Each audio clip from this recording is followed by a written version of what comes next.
Luke 10, verses 23 and 24.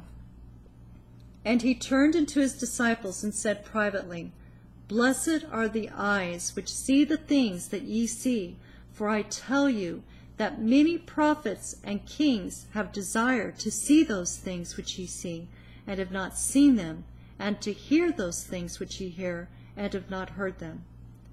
These last two verses are for those who have entrusted all to Jesus, for God will only impart his power to those who abide and release complete and total control of their life to him.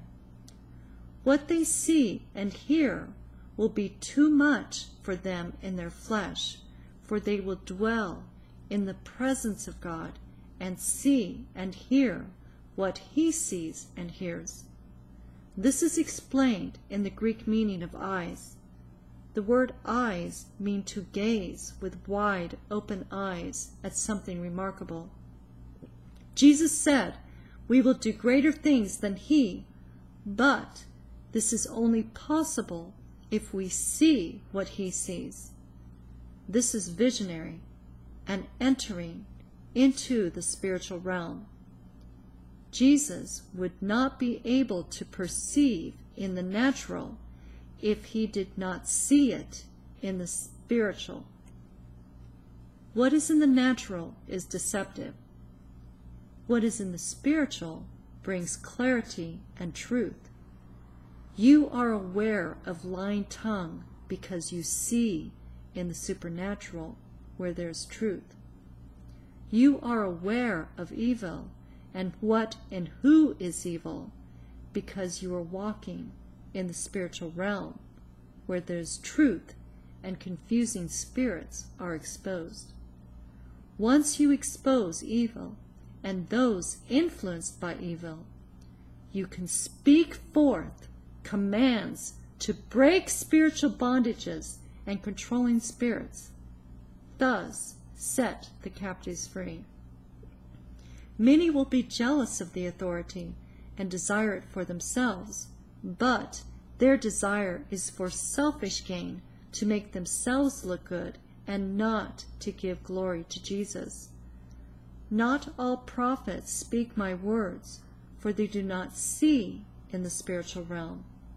They do not see in the spiritual realm because their desires are lustful and wicked.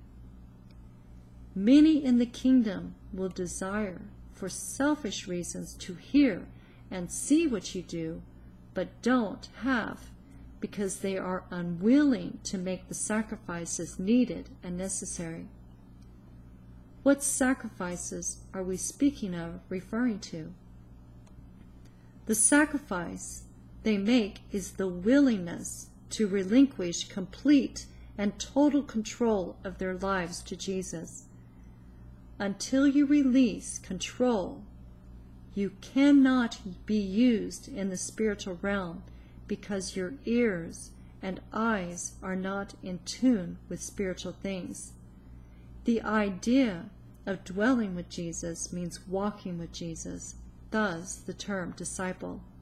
The disciples in the Bible walked with Jesus. This is why he spoke with them privately about spiritual things, meaning those matters and activities happening in the spiritual realm, but manifested in the natural. Where are there examples of hearing and seeing in the spiritual realm by Jesus and the disciples? Continued in part 2.